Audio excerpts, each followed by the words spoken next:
Good evening, excuse me. Good evening, everyone, and welcome to tonight's meeting of the Beech Grove Redevelopment Commission. I will call this meeting to order at 6:03 p.m. In lieu of a roll call vote, I will ask each member to introduce themselves, starting to my right. Good evening. My name is Angie Johnson. I am the newly appointed member of the Redevelopment Commission appointed by the council. I am a 20-year resident of Beech Grove. I am a licensed clinical social worker by education and work full-time with IU Health, and then I also work part-time at the Marion County Jail. And I love the city of Beech Grove, and I'm very happy for the opportunity to serve. Oh, thank you. Welcome, Angie. Matthew Kochever, President. Derek Weiss, Vice President. Andrew Noon, Secretary. Rob Chalice, Beech Grove City Schools. Our other member, Jenny Winslow, is not here this evening, but today is her birthday, and so I wish to wish her a happy birthday. With that, we will proceed to our first item of business, which is our RDC annual report for the overlapping taxing districts. We have the public hearing this evening, as well as our discussion and determination if we have any excess assessed valuation to pass through to those taxing districts. Per usual, I will call up our fiscal consultant, Jeff Peters, to go through the report with us, answer any questions we may have, and then we'll determine if there's any representatives from the overlapping taxing districts here, formally close out that public hearing, and then we have a resolution. So with that, Jeff, whenever you're ready. Thank you. For the record, Jeff Peters from Peters Franklin, Financial Advisor to the Redevelopment Commission. Does anybody need a hard copy of the annual presentation? You have one. Do you have an extra with you? Thank you. Please. I'm not prepared for class. Can't be that way before the schools. Come on now.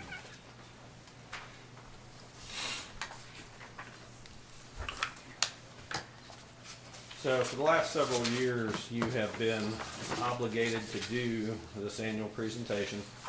And what we try and do with this document is make it self-explanatory. So if throughout the course of the year, if you have an underlying taxing entity that comes to you and says, hey, you know, what is your financial impact to me?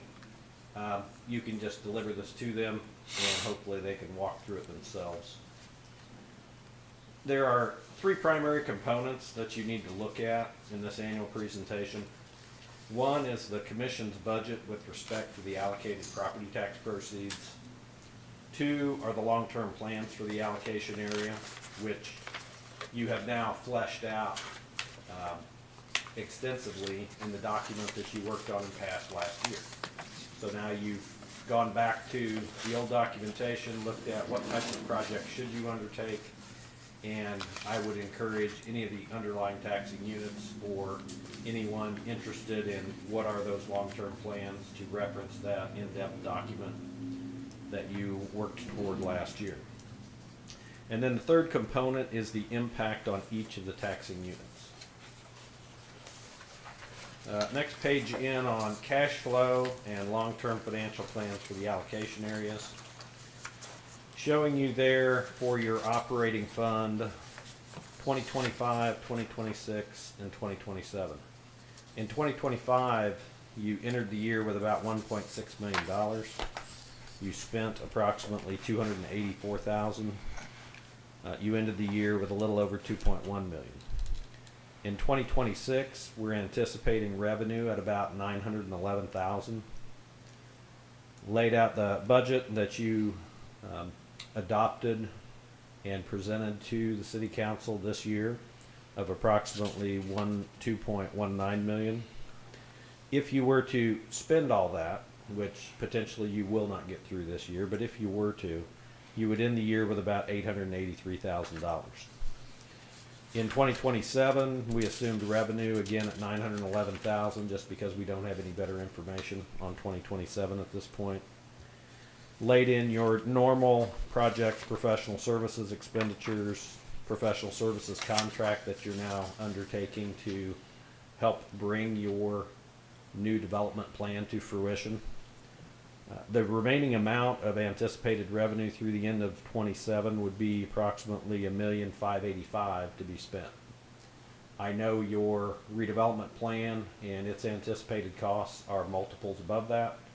But again, for this exercise, I think that shows to the underlying taxing units that you have fully allocated the property tax proceeds that you have coming towards you into 2027, and you will need to collect all of that incremental assessed value towards your projects.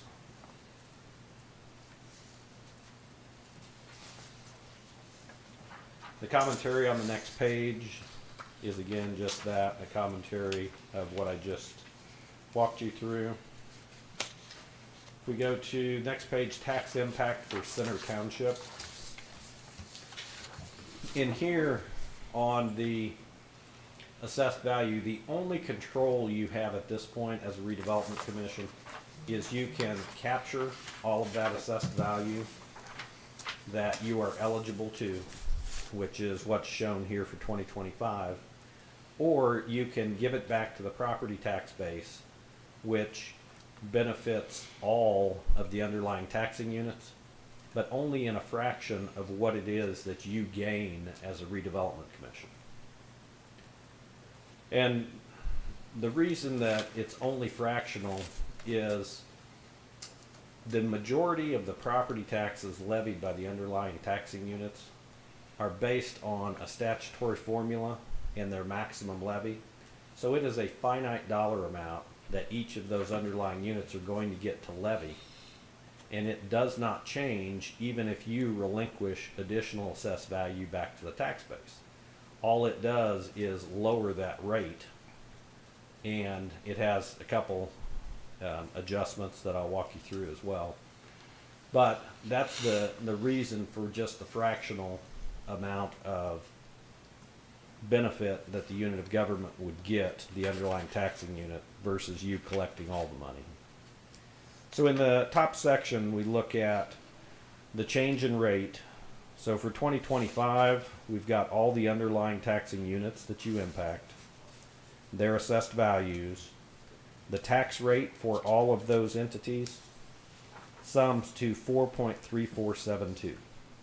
So that would be the district tax rate, which is the geographic area that receives the same services from the same underlying taxing units. Of those tax rates of 4.3472, 3.32 cents of that are attributable to fixed rate funds. Like Marion County has a cumulative capital development fund, and it is a statutory rate applied to whatever the assessed value is in that area.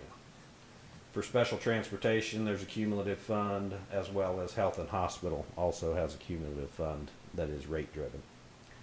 The middle section shows the incremental TIF AV for 2025. It was a little over $3.1 million. So if you were to release that $3.1 million back to the tax base, we would anticipate the rate to drop from 4.372 to 4.3354, which is the far right-hand column in the upper section.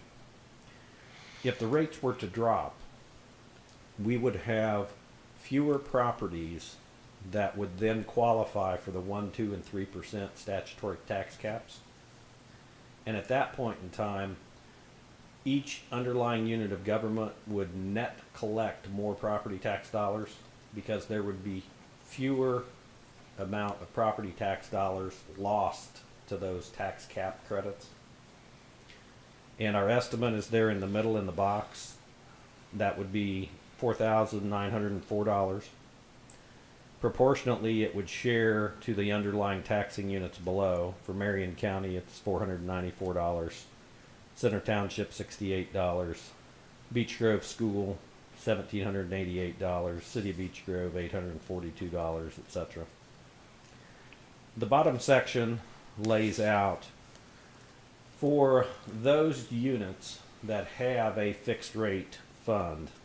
If you were to provide another $3.1 million of assessed value to the tax base, they would actually collect additional property tax levy on that $3.1 million. And every time we levy $1 of property tax, we have piggyback taxes that follow that. vehicle excise taxes, commercial vehicle excise taxes, financial institutions, which is bank personal property taxes. Just like when you go to the license branch and you pay your excise fee for your vehicle registration, they want to know where it is that you live, so that those dollars that you pay come back and get shared to these units of government that actually provide services to you. So in that bottom section, for Marion County, if they were to get to levy their 2.34 fixed rate on another 3.1 million of AV, it would create property tax dollars of $727, piggyback taxes of approximately $40, for a total of $767. Bottom right-hand corner, summing circuit breaker and tax impact. Total $5,993 would be the impact for your allocation area in Center Township. Second page in would be for Franklin Township. And again, in the upper middle portion, the assessed value that you captured in 2025 was about 10.7 million. If you were to release that, rate would be anticipated to fall from 4.3173 to 4.2766. Would reduce circuit breaker credit losses of approximately 12,520. And again, bottom section, total impact, both circuit breaker and tax revenue, $16,277. Next page in is for your allocation area that goes into Perry Township. Assessed value captured is almost 15.3 million. The rate reduction would be anticipated to reduce circuit breaker credit loss by $66,650. Total circuit breaker and tax impact loss in the bottom right hand corner, $72,005. Next page in is your section that intersects Warren Township. You captured there approximately $4.5 million of AV. Impact to the circuit breaker would be approximately $49. And the overall impact, $1,630 for the Warren Township area. Next page shows the combined for all of these units of government. Marion County, total impact approximately $16,860, 68 for Center Township, 70 for Franklin Township, 178 for Perry Township, $30,977 to the school, $2,880 to the library, $31,928 to the city of Beech Grove, $52.59 to special transportation, $47.27 to health and hospital, $2,958 to the consolidated county. All in total impacts for the year, $95,904. Below that is the commentary. Again, so this could be a self-standing document to walk someone through it that would like to know what the impact is. And then what I always try and sum up with is the last paragraph and in summary. For the combined areas, your revenue was almost $830,000. You get to collect that money every year and use it toward projects based on your redevelopment plans. And if used wisely, those should produce multiples of growth in redevelopment and economic development for you and to grow the pie for all.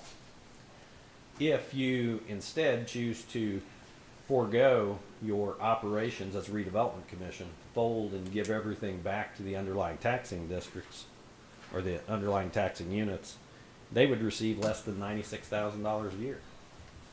So I always challenge redevelopment commissions, those underlying taxing units and taxpayers, wouldn't you rather harvest that extra money, undertake those projects that help grow the pie for everybody, than to give back what would only be $96,000 a year to all those entities spread across that?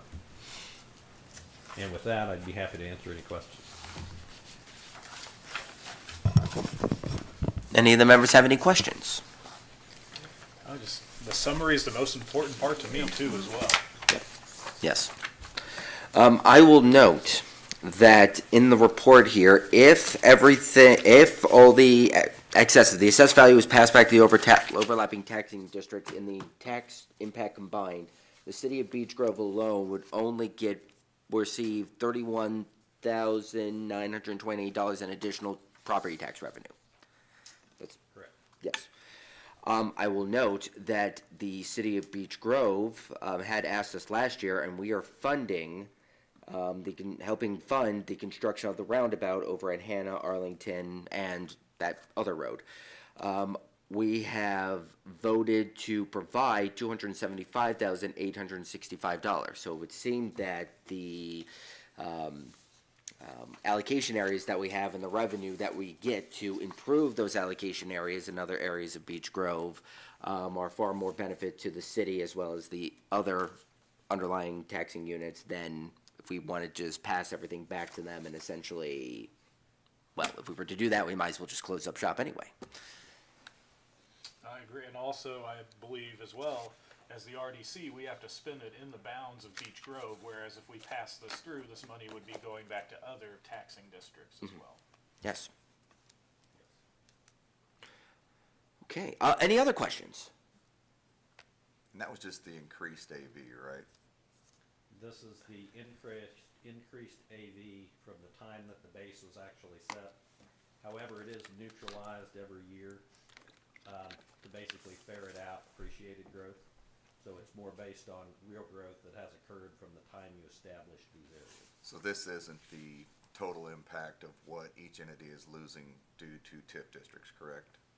This is just the increase? No, this is the total of what you have in place today from the beginning of the Redevelopment Commission. Okay. But this is the annual impact. So if it lasts for 25 years, it would be this 25 times. Yes. Yeah, the assessed value that we look at is that when we tipped it, it was worth, at property tax level, was worth $5. And if it's now worth $10 today, based on however the state or the assessors do that one, we collect the difference. Correct. Or we get You we incremental yes, assessed value. yes. So it is based on the base. This is not just the increase from the previous Yep. year. It is from the time that you actually established the base. Yep. However, I do want to note that that base changes over time based on. It could go up, it could go down. Correct. Yeah. All right then. I've got one more question. Because our budget is usually around $1 million a year, correct? And your numbers are 96,000 that we're taking in, or we're affecting these others.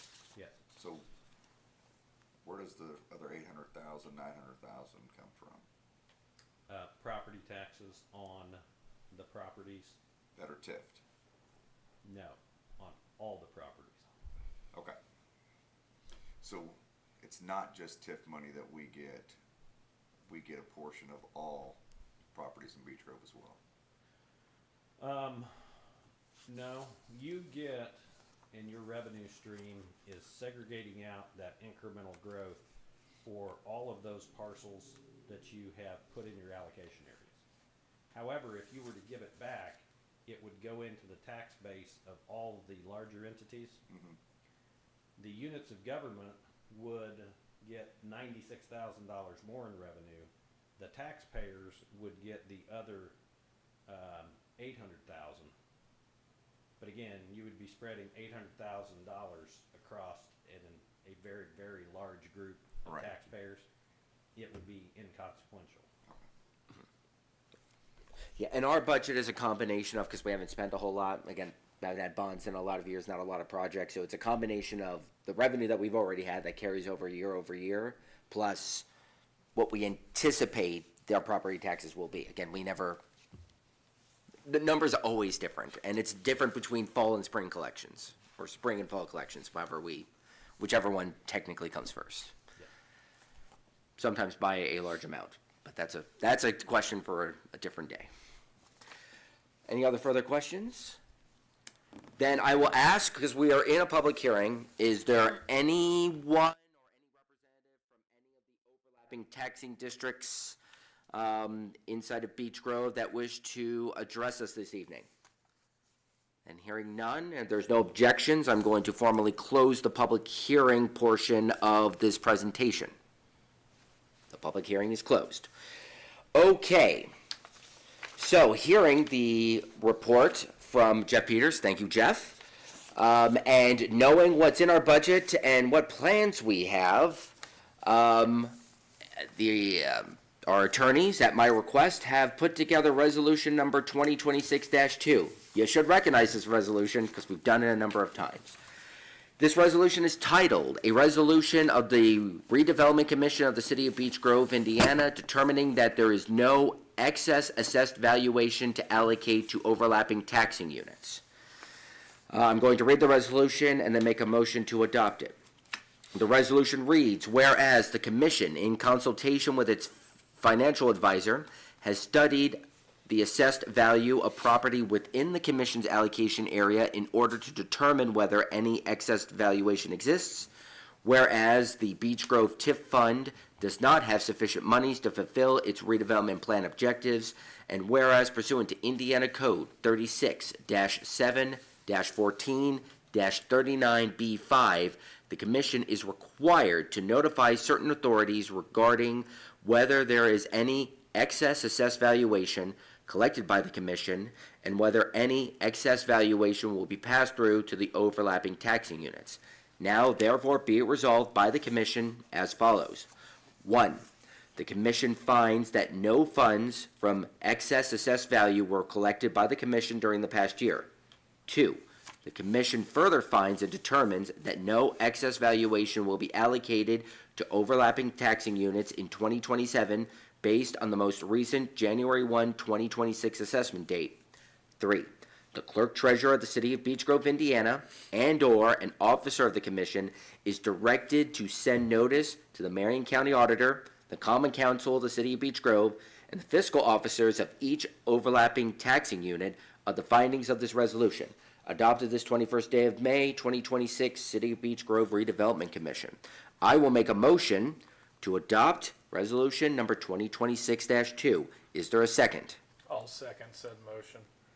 Thank you, Andrew. Give me a moment for my notes. Is there discussion? This is a typical resolution. We need the money. We have projects. We have contracts, hopefully to sign tonight as well. I look forward to us using more of this revenue, one, to complete our new redevelopment plan. Is there any further discussion on this resolution? Hearing none. All those in favor of the resolution, please say aye. Aye. All those opposed? The ayes have it, and the motion is approved. Motion approved. Okay. I have 3 copies, which I'm going to pass down to Andrew. Please sign on the line above your name. Then one will be given to Andrew for his record, one will be given to our attorneys for their record, and one will be given to the Clerk Treasurer's office. I will ask our attorneys if you or your staff tomorrow or sometime next week make a scan and send us all over a copy, or at least me, so I have it in the record, in case something happens. Computer stopped working. No, that doesn't make any sense. Your computer stopped working, then we'll have a copy. Okay. While we get those signed, we will move on to, thank you. Further consideration of RDC funding application 2026-1 from the Beech Grove Little League. I believe I see representatives from the Beech Grove Little League here. So I'm going to have you call you up. If there's any updates you have for us, please let us know, and then we'll take any questions or comments from our members. Pardon my dust, I just came from the ballpark. You never have to apologize about baseball. We don't have any significant updates, but we did get quotes and stuff for some of the stuff that we were looking to do, so I'm just, if you have questions, more questions, if you need to know anything. I have not received, or I don't think any of us have received those quotes, so those need to be emailed over to us. I have not seen them, as of yet. So if you could send them over to us along with, to the mayor's office. No, I don't have that. Okay, they sent it over this week, I thought. It's See this? I may have not have seen it, so my apologies there. Can I see? Yeah. Thank you. I may have not seen the attachment when I was reading the email. So it looks like they did a breakdown, but it's not, I don't think there's attached, Okay. estimates. It's just a breakdown. Yes, yes. So I've seen this breakdown before, because this equals your total amount that you had asked in your application? Yeah, so we have that, and then we have the estimates for some of the things that we would have to purchase that are on there, and then we also have estimates from companies that were willing to do the work that were gonna match what the prices are that are on there. Okay. Okay, I'd like to see those like in writing, so we have it for our record before we can vote on there. What I can tell you is that, again, because of what I understand is that you have maintenance, the agreements with the city to do everything that's inside the field. So I think, I'm personally confident that we definitely can approve that. Once we get those more hard numbers that we know, hey, this is gonna be the do not exceed, we'll be able to do a motion and be able to put up the funding, to reimburse for those particular areas. As for the outside ones, though I think they're important, personally for me, I can't vote on it until we have city administration say, because it is a city park saying, yeah, we agree with this, there's agreement, we can get this all done. I do know the concession area, bathrooms, I know it's a big thing, we want to make sure the Hartman Park, and I agree, I would love to see Hartman Park updated. Our former colleague, I share a lot of what he was talking about there, as well as I believe all of you. I just know that I need buy-in from the city, or else I just don't know if we can move forward. So I definitely think those are, definitely continue to have those conversations, let us know about them. But for your inside the field stuff, for me, can have those more fleshed out, who those folks are, if everything's that's in writing, just send us that way, and then I would think we can vote on that Yeah, I mean, next I month to have give them, you those like, things. I can actually get them to you right now. Sure. Because I just have, or you have email, you Do can you forward want me to separate the ones that are inside the park from the ones that are like concessions and bathrooms? That would be helpful for me. Others, Yeah, no, I mean, I think the board's inclined, not to speak for it, but I think the board's inclined to be able to help here. I just think we need to have a little, some of that concrete information to be able to do it. I definitely believe Beech Grove Little League is a driving force in Beech Grove. I believe it brings in business. I believe it brings in people wanting to come in and shop at Beech Grove places. I definitely want to be able to help it, but we got to make sure that if we spend money as the RDC, it's stuff that we can actually spend money on without running into issues. yes, Absolutely. great, And we have those, so I will get those over to you guys so you have those concrete numbers. cool. Well, I shouldn't have interrupted. Go. How quickly do you, I mean, obviously, everybody wants everything to be funded as soon as possible, but I mean, are these, because the Little League season's obviously underway at this it. point. Kind of. We haven't been able to play much because of the rain. And just so I understand, like, I think the only thing that's on there really is the bathrooms, isn't there? I mean, everything else has to do with baseball. I can't remember exactly all the things that were on there. And like I said, like some of the maintenance on us, you know, if we were to get the fields redone or whatever, some of that is equipment to keep it up. Yeah, I can't think of anything outside the bathrooms that I say we don't need permission for, but I obviously I would still talk to the parks. But it's mostly field stuff, I'm pretty sure.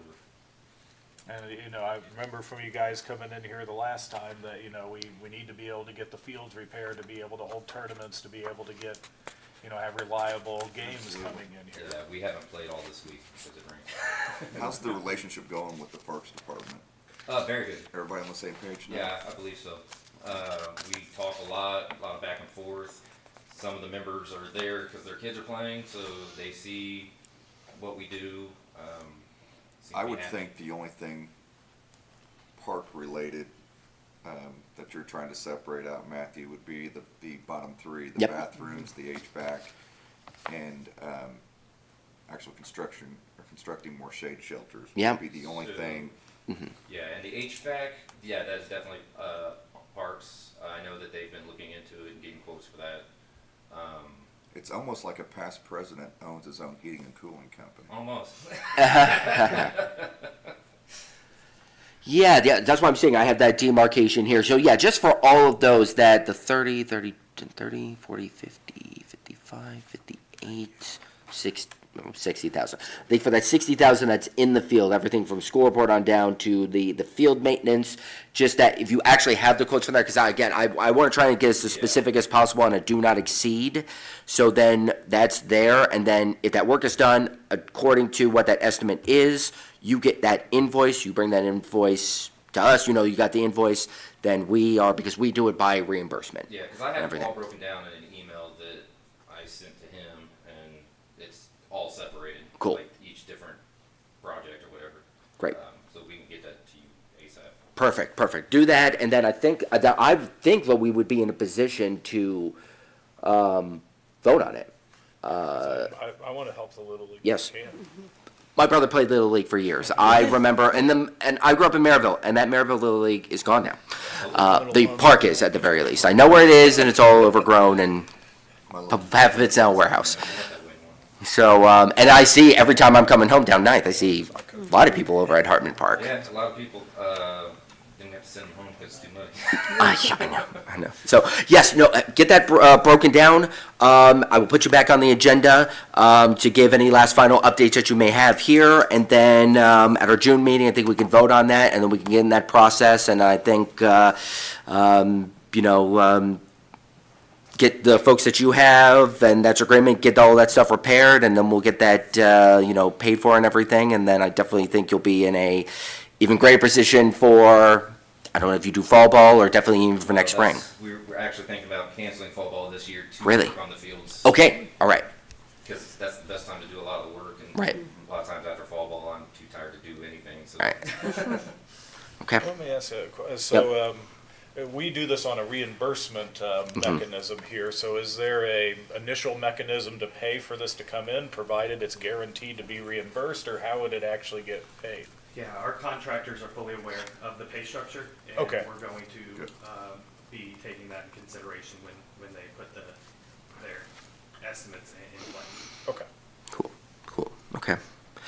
All right. So yeah, then I think we can do that one, and then next month vote on it, get your application partially approved, and then for the outside one, we'll keep that one open as you get more information, more agreement from the city and everything that comes to fruition and everything. Just anytime you have an update on that one, just let us know. But yeah, for next month, we'll discuss the inside, look at everything, take a vote on that one, and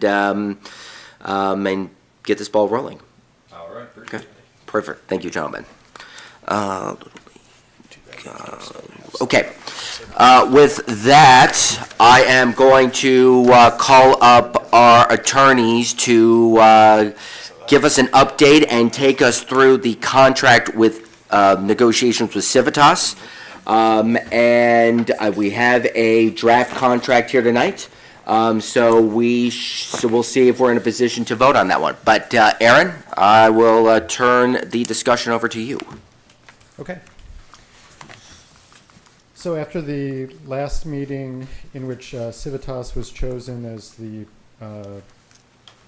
consultant for this matter, I worked with Jack on revising the draft contract that was provided with their application. And you all have a copy of that that has the red lines on it. There wasn't a whole lot of updating. Couple of the major things. Page 1, all the communications between Civitas and RDC and the city will include the mayor and the president of the RDC so that everything is transparent. Page 2, there was a mileage expense that would be included in the contract. In this case, mileage will only be reimbursed if it's in excess of 50.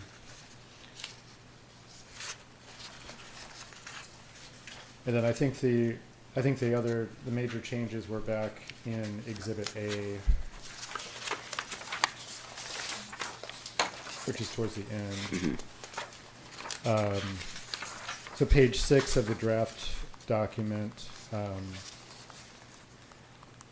the RDC had a desire to include some kind of RDC operations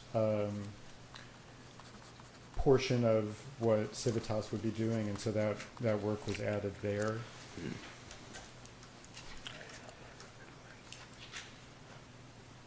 And then on page 9, the RDC had expressed an interest in making this kind of an ongoing as a January to December contract. So this initial term, because we're starting later in the year, will be May through December.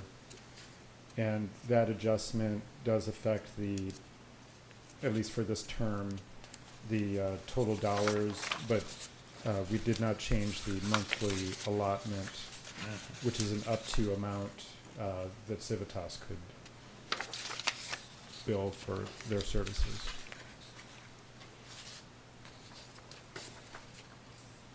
And I think with that was the extent of the changes.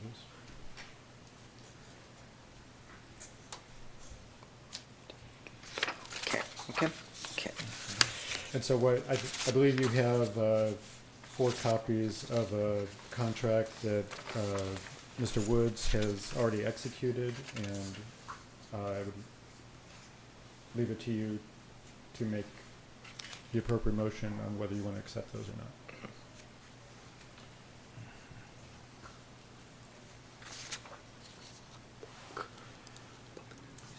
Okay. All right. Yeah, is there any questions for Aaron? Or I know Jack is here as well. Any questions, him, on the written part of the contract and the exhibit? I was just going to say, thank you, Aaron, very much for working on our behalf here. I think these changes and edits that are in here are definitely in our best interest and are well made. Sure. Thank you. Yes, thank you, Aaron. Okay, I think the contract is in good order. I think it has a lot of what we're looking for in what we're asking for in a redevelopment consultant, director, what have you, to help us better run our meetings, get our projects that are in the plan off the ground, get connected with developers and whatnot, and really move forward with things.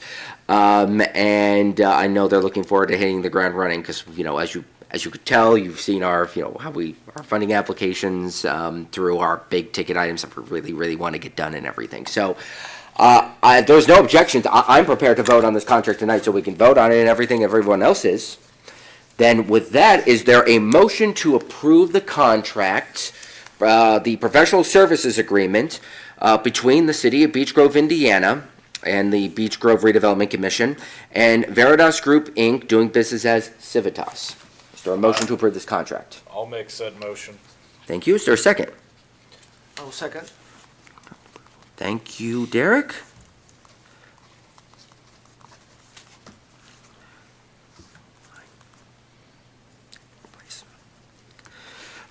Discussion on the motion? Hearing none, all those in favor of the motion to approve this professional services agreement between the City of Beech Grove and the Beech Grove Redevelopment Commission and Veritas Group, Inc., doing business as Civitas. All those say aye. Aye. All those opposed, say no. The ayes have it, and the motion is approved. The line is for me as the RDC president to sign. I have 4 copies. 1 for Civitas, 1 for Andrew and his record, 1 for our attorneys to keep in their file, and 1 to be kept downstairs in the clerk treasurer's office or whatever filing cabinet they have in this building for all of our stuff. So where is that signature page? Where's that signature page? Oh, there it is. Oh, and Andrew, actually, you are also going to sign as well. Alrighty.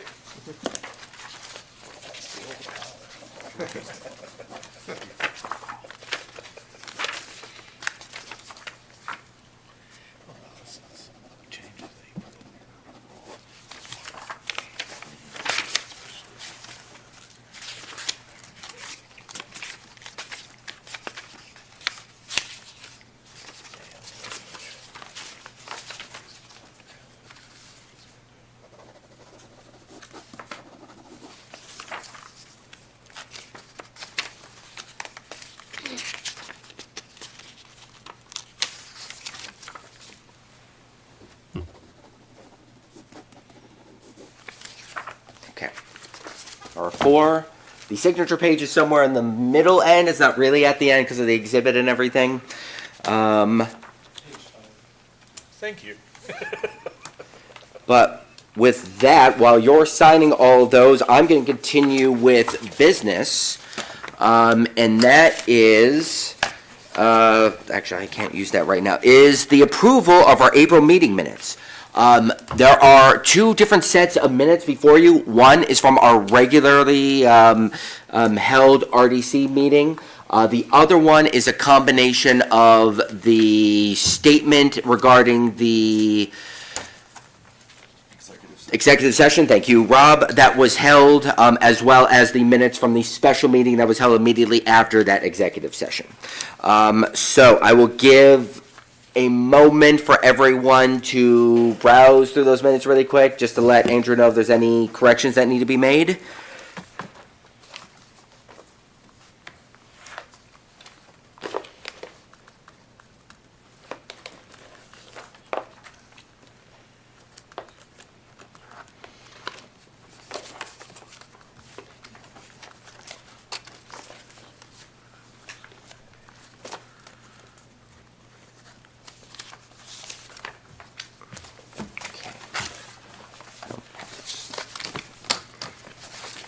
All right, everyone good?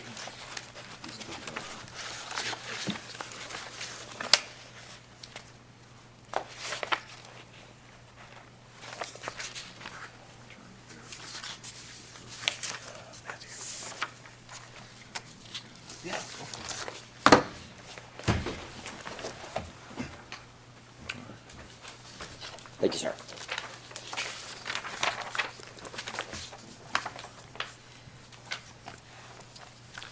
This one's going downstairs. All right. Do I have a motion to approve the minutes as presented? I'll make some motion. Thank you, Derek. Is there a second? Angie, would you like to second? I second. Thank you, Angie. Discussion on the motion? Hearing none. All those in favor of the motion say aye. Aye. All those opposed? The ayes have it, and the motion is approved. Okay. We will now move on to our docket. Before I read the docket, for really Angie's benefit, but also as a reminder for Derek, I have been keeping for a number of years since I became president, my own personal tracking of our budget line items and how much we spend each month. This is my own calculation. Again, I make the joke, I'm a lawyer, in part because I can't do math. But I use Excel. I still think it works. But it's a 3-page Excel workbook. The first page that I emailed over to everyone, I had to remember to do that today because if I didn't email it over to you, I had to print them off, and I don't want to be charged by HP for more paper. So the document that you got today, the first page of the workbook is the budget line items and the spending down of those line items broken down per month based on the docket. So in our budget for this year, we have $1,981,899.45 dedicated to RDC projects. This is funding applications that we get. This would be anything that we would do with one of our major projects. That's the line item that goes into. At present, we have only spent down on this line item back in March, $102,881. That was for the construction of the amphitheater / very large shelter at Sarah T. Bolton Park. That means that what we have left in this line item is $1,879,018.45. While it is a budget, it is part of a spending plan, something that was added into the redevelopment law a couple years ago. When we adopt a spending plan, which has, for us, taken the place of our budget, that we've typically done, that locks in that money. We can't spend any more beyond that without redoing the spending plan, which requires approval from the city council and refiling things with DLGF. The second one is our professional services line item. That's for $60,000. You'll see that there is a number of spend downs from various months there. That professional services is to pay the invoices from our attorneys, from Jeff Peters, our fiscal consultant. We also take out our annual dues to the Redevelopment Association of Indiana, and I think I also apply the insurance policy that we pay to cover us so we don't have to do bonds out of that. So professional services currently through the month of April, we have $49,458.80 left there. The last one is our professional services contract. That's the contract we just signed with Civitas. We have $150,000 set aside. We have just signed a contract in the amount of, what the heck was it? What was the do not exceed?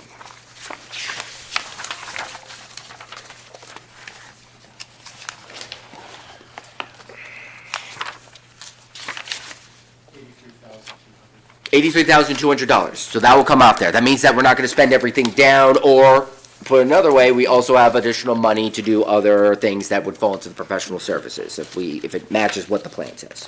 So, but currently right now we haven't spent anything, so $150,000. The next page is the RDC monthly account balances. What is not mentioned in here, because I keep forgetting to ask, is what we get from the account, since it's now a sweep account.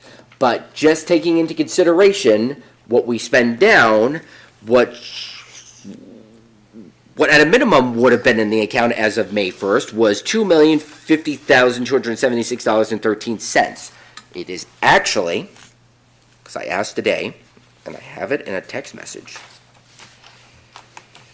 What was reported to the City Council in the Clerk Treasurer's report at the May City Council meeting was actually $2,066,492.76. So that would have been an increase, not a decrease in our fund. So that's great. More revenue for us. We actually can't spend because we already have a spending plan. But that just keeps track of it because obviously the law says you don't got the money, the clerk treasurer they can't pay what they don't have. So that's there. I will try and do a little better job of remembering to get from the clerk treasurer what the actual account number is, so it is a little bit more accurate, because it's, we had a net increase instead of a net decrease. That means the third item keeps track of what the account balances should be. So the top one would be the number that was at the beginning of May. Again, that's $2,066,000 really in change. We then have items that we have obligated. That's either stuff in our spending plan, that is what remains to provide for professional services. If we spend everything, we get enough bills, they do enough services. That is, if we had a contract for $150,000, for that particular contract. In addition, we had 2 funding applications that we have approved, but yet we have not gotten invoices for to pay off. The first one is a funding application 2024-5. That is the amphitheater. There is $27,119 left to pay. That is for providing power, other things that the city had asked for to put into that amphitheater shelter. The other funding application is 2025-2. That is for the roundabout. That has not yet begun construction.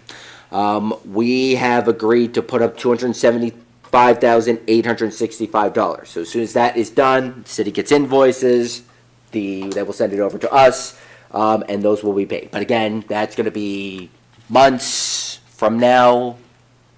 I think months, not years. But this entire document just shows that if we paid all of that off, this is how much money we would have in the fund, mostly for RDC projects. Again, you'll notice that the amount that we have, I call it unencumbered. It's not obligated to anything. It's not going to match what we have in the budget for RDC projects. That's for a number of reasons.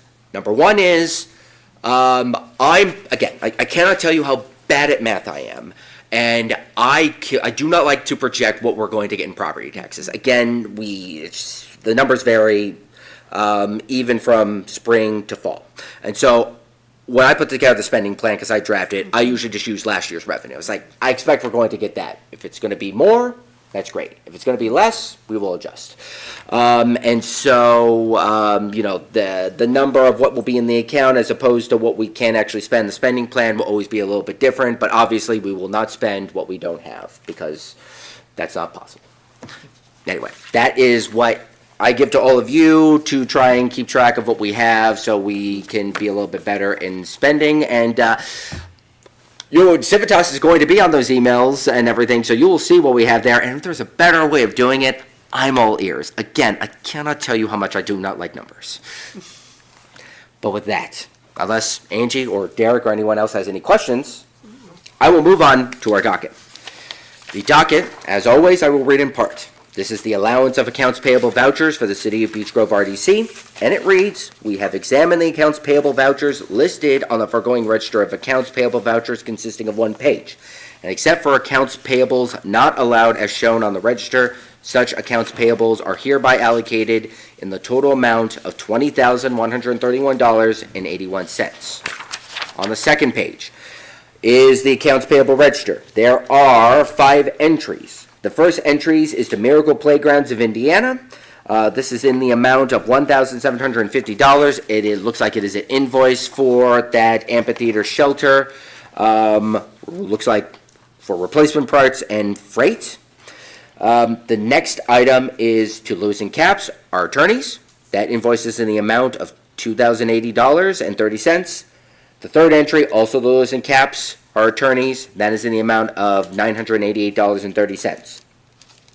The fourth entry is the 317 Electrical Maintenance LLC, which is for, I imagine, electrical work on said shelter.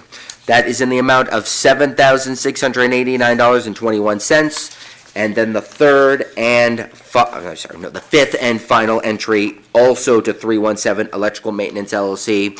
That is also an invoice here for work on the shelter. That is in the amount of $7,624 for a grand total of $20,131.81.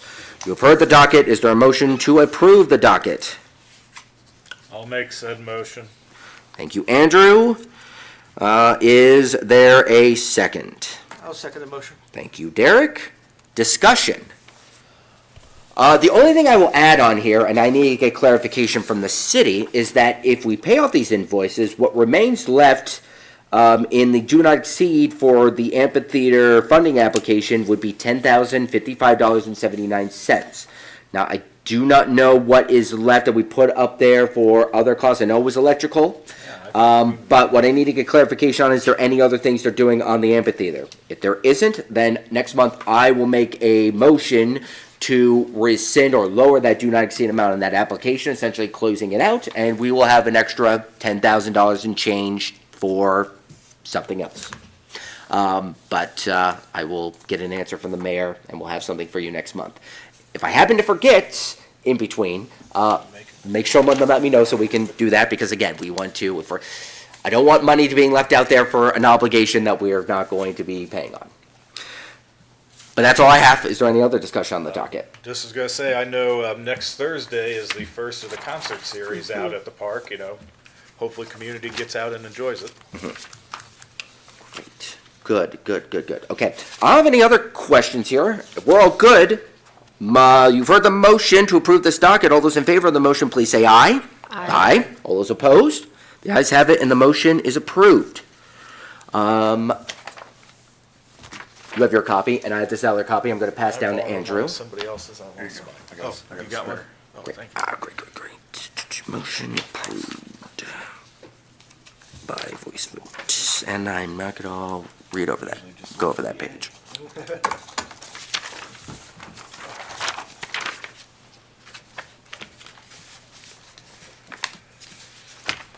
You know what I forgot to do? I forgot to actually ask Civics, since you're now our contractor, if you wanted to come up, say anything as we get prepped for anything. So before we adjourn and I make some final comments I have to make to the RDC for tonight, Jack, I want to call you up for anything that you have. And again, speaking for myself, look forward to working with you and your colleagues. This is a very exciting time. Yeah, we're excited as well, Matthew. There's a lot we have to do probably on the front end. It's been exciting looking through your economic development, redevelopment plan. This is what we love to do, is help communities implement plans like that. So really excited. I think first order of business on my end is just figuring out how we launch the project effectively. Definitely want to sit down with the mayor and probably you in like the next week or so, 2 weeks maybe. We can do it after first week of June. But coordinating timing, that type of thing, just making sure we're all on the same page, especially around some of the more administrative tasks, making sure that we're checking the boxes and hitting deadlines when you need agendas put together by, how we can help keep track of expenses, funding, all of those items as well. I'm happy to take that on too. So, again, really excited to hit the ground running, and I think the first order of business is to kind of kick the project off and launch it and talk with you and the mayor. Great. I'm looking forward to that and everything. Again, everything that you said here, the funding application stuff and how we can improve that and everything is definitely, but yeah, I think getting in a room, and I'll be looking at my calendar, and on this one, my boss doesn't watch these things. I will look to take off time if I need to make sure we get this done and get it started off right. Yep. Cool. Is there any questions or comments for Jack at this time? None? Forward Okay. to working with you. Same. Thank you, Jack. With that, before I ask for a motion to adjourn, I do want everyone to know, as many of you know, I'm an election attorney. I work at the State Election Commission. As part of that, I am one of the attorneys on the Recount Commission. If you've read in the press or seen news articles, there have been 3 recounts that have been filed in legislative offices across the state in the Republican primary. That means that I may have to travel to assist the recount director. And I do not know when those are going to be. If it is on a day where we have to meet, and I'm in, let's say, Allen County, or I'm in Vermilion County, I may not be able to get back in time. So Derek, just be prepared to run the meeting, go through the stuff, make sure we take motions, get votes. We'll help you. Yes. Why not? I just want to put that out there just in case. And everything. Because we have a lot of work to be done, I am not going to not call a meeting because I can't be there as much as I would want to. So just want to give everyone fair warning about that. But other than that, again, Angie, welcome aboard. I hope you enjoy your first meeting. Yes, it is like jumping in the deep end. I went through 3 meetings and then I became president. It's just one of those things that happen. So, but again, if there's any questions you may have, please let any one of us know. We'll be happy to answer them, talk to our attorneys and whatnot. They are here to guide us and make sure that we are following statutory law to the letter. And everything. And also there's the adage for us 2 attorneys here is that we are not attorneys on this board. We are members on this board. We do not advise at all. That's why we have our attorneys there. We are just, we have the same questions and same thoughts as anyone else does. Thank you. With that, we have completed our agenda. Is there a motion to adjourn? I'll make said motion to Thank you, adjourn. Andrew. Is there a second? I will second. Thank you, Angie. Discussion? Hearing none. All those in favor of the motion to adjourn, please say aye. Aye. All those opposed? The ayes have it, and we are adjourned at 7:01 p.m. Thank you, everyone. Happy Memorial Day, and be safe if you're going out to Speedway on Sunday. Hey, Matthew, I believe starting next month, we're gonna have Brian